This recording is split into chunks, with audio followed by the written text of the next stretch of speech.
এই সোনালী মুরগিগুলো পালন করে যদি মাসে কিছুটা লাভ চান তাহলে অবশ্যই তুষ এই জিনিসটা আপনার ভালো রাখতে হবে এবং কি আপনাদের যে খাবার ম্যানেজমেন্ট থাকবে খাবার ম্যানেজমেন্টটাও ভালো রাখতে হবে, ঘন ঘন খাবার দিতে হবে। আমি যখন খাবারগুলো দেওয়ার জন্য একটু করে বসি, মুরগিগুলো লাফ দিয়ে উঠে আমার পায়ের উপর উঠে, কিছুগুলো এই বালতির উপরে উঠে।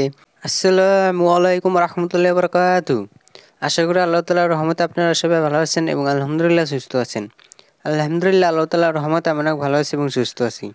সো আজকে আমি আপনাদের মাঝে চলে আসলাম সোনালী মুরগির ঘরের যাবতীয় কাজ কাম নিয়ে, তাদের ঘরে প্রতিদিন কি কি কাজ করতে হয় এইসব যাবতীয় জিনিস নিয়ে।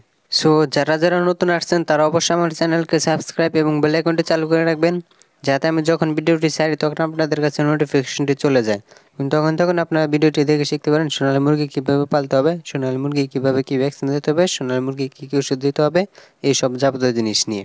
সো চলুন কথা না বলে আমরা ভিডিওর সামনে এগিয়ে যাই। সো আজকে রাত্রেবেলা সর্বপ্রথম আমি আমার ফার্মে ঢুকেই পানি পটগুলো বাইরে বের করে নিতেছি, কারণ এখানে আমি আবার এখন নতুন পানি দিয়ে দিব। কারণ এই পানিগুলো আমি দুপুরবেলা দিয়েছিলাম, সো এখন আর এই পানিগুলো রাখবো না। এই পানিগুলো রাখলেও আমার সারা রাত চলে যাবে না। সো এর জন্য পানি পটগুলোকে বাইরে বের করে নিলাম এবং কি এই পানি পটগুলোতে আমি পানিটুকু বোঝাই করে দেবো, যাতে সারা রাত পর্যন্ত আমার চলে যায়। ইনশাআল্লাহ চলে যাবে সারা রাত। এরপর আমি আমার মুরগির ঘরে যে তুষগুলো রয়েছে এই সবগুলো তুষি সুন্দরভাবে নেড়ে দিব, কারণ এই তুষগুলো আমি প্রত্যেকটা দিনে ইনশাআল্লাহ আল্লাহ তাআলার রহমতে নেড়ে দেই। কারণ আমি যত এই তুষগুলো নাড়াই দিব আমার তুষগুলো তত বেশি ভালো থাকবে এবং আমার মুরগিগুলো ভালো থাকবে এবং সুস্থ সবল থাকবে তারা ইনশাআল্লাহ।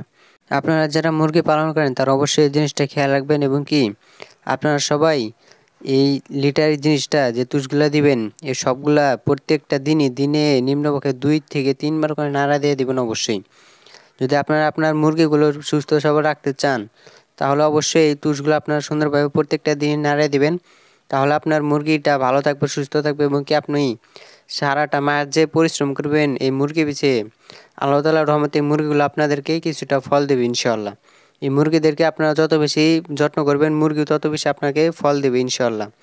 সো অবশ্যই এই জিনিসটা খেয়াল রাখবেন এবং কি তুষগুলো প্রতিদিনই আপনারা নাড়িয়ে দিবেন যাতে তুষগুলো ভালো থাকে এবং তুষগুলো কিছুটা নষ্ট হয়ে গেলে তারপরে ইনশাআল্লাহ চেঞ্জ করে দিবেন আপনারা তুষগুলো। এই সোনালী মুরগিগুলো পালন করে যদি মাসে কিছুটা লাভ চান তাহলে অবশ্যই তুষ এই জিনিসটা আপনার ভালো রাখতে হবে এবং কি আপনাদের যে খাবার ম্যানেজমেন্ট থাকবে খাবার ম্যানেজমেন্টটাও ভালো রাখতে হবে, ঘন ঘন খাবার দিতে হবে এবং পানি যেগুলো দেবেন এই পানিগুলো আপনারা সতেজ পানি দিবেন। যত বেশি সতেজ পানি দিবেন তারা মুরগিগুলো খাবে বেশি এবং কি তারা সুস্থ সবল থাকবে তত বেশি।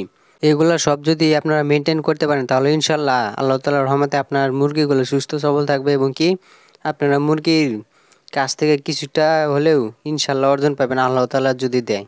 আমার তুষগুলো নাড়া দেওয়া শেষ হয়ে গেলে এরপরে আমি আমার মুরগির খাবার পটে দেখতে এসি একটা খাবারও নেই। মুরগিগুলো মাশাআল্লাহ খাবারগুলো খেয়ে একদম শেষ করে ফেলেছে, কারণ আমি অল্প অল্প করে খাবার দিই, এর জন্য আমার খাবার পটে খাবারগুলো শেষ হয়ে যায় অনেক দ্রুত এবং কি আমি ঘন ঘন খাবারগুলো দিয়ে থাকি। এখন আমি আমার মুরগিগুলোদেরকে 2 মগ করে খাবার দিচ্ছি, তারও একটু বেশি করে দিচ্ছি যাতে তারা সারা রাত খেতে পারে এবং কি সকালবেলা তাদের খাবার শেষ হয়ে যায় ততটুক পর্যন্ত যাতে যায় এতটুক পরিমাণে আমি খাবারগুলো দিয়ে দিচ্ছি, কারণ আমার কিছুটা হলেও আইডিয়া হয়ে গেছে যে তাদেরকে কতটুকু খাবার দিলে তারা কতটুকু সময় পর্যন্ত খাবে। সো এই আইডিয়া অনুযায়ী আমি তাদেরকে খাবারগুলো দিয়ে দিচ্ছি প্রত্যেকটা পটে পটে। এই আইডিয়া অনুযায়ী আপনারা অবশ্যই খাবারগুলো দিয়ে থাকবেন যে আপনার মুরগি কতটুকু সময়ের মধ্যে কতটুকু খাবার খাবে এবং কি আপনারা ঘন ঘন খাবার অবশ্যই দিয়ে থাকবেন। আপনার খাবার যত ঘন দেবেন আপনার মুরগি খাবে তত বেশি এবং কি আপনার মুরগির শরীর স্বাস্থ্য বেড়ে উঠবে তত বেশি ইনশাআল্লাহ দ্রুত। আমি যখন খাবারগুলো দেওয়ার জন্য একটু করে বসি, সো মুরগিগুলো লাফ দিয়ে উঠে আমার পায়ের উপর উঠে, কিছুগুলো এই বালতির উপরে উঠে। সো আপনাদেরকে এই দৃশ্যটা দেখানোর জন্য আমি এই ভিডিওটা ক্যাপচার করেছি।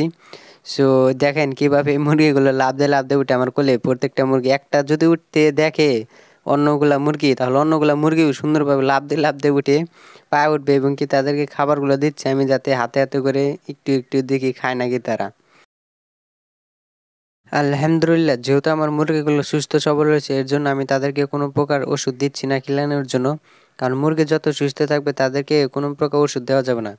কারণ মুরগি যদি ওষুধ কম খায় তাহলে তাদের গ্রোথটা অনেকাংশ বেড়ে যায়, কারণ ওষুধ তারা যত বেশি খাবে তাদের গ্রোথটা কিছুটা অংশ কমে আসে। সো এর জন্য যদি আপনার মুরগি সুস্থ থাকে তাহলে অবশ্যই কোনো প্রকার ওষুধ দিবেন না। যখন মুরগিগুলোর অসুখ হওয়ার কিছুগুলো লক্ষণ দেখা দিবে তখনই আপনার ওষুধগুলো খিলানো শুরু করবেন যে কী লক্ষণ দিয়েছে এবং কি এর প্রতিকার কী, সেই অনুযায়ী ওষুধগুলো তাদেরকে দ্রুত খিলানোর চেষ্টা করবেন। তাহলে আপনার মুরগিগুলো অনেক বেশি তাড়াতাড়ি সুস্থ হয়ে যাবে ইনশাআল্লাহ। সো আজকের ভিডিও পর্যন্ত রাখছি, পরবর্তীতে আবার দেখা হবে আপনাদের সাথে ইনশাআল্লাহ। সো আজকের মতো আল্লাহ হাফেজ, আপনারা সুস্থ থাকবেন, ভালো থাকবেন। আসসালামু আলাইকুম রহমতুল্লাহি ওয়া বারাকাতুহু।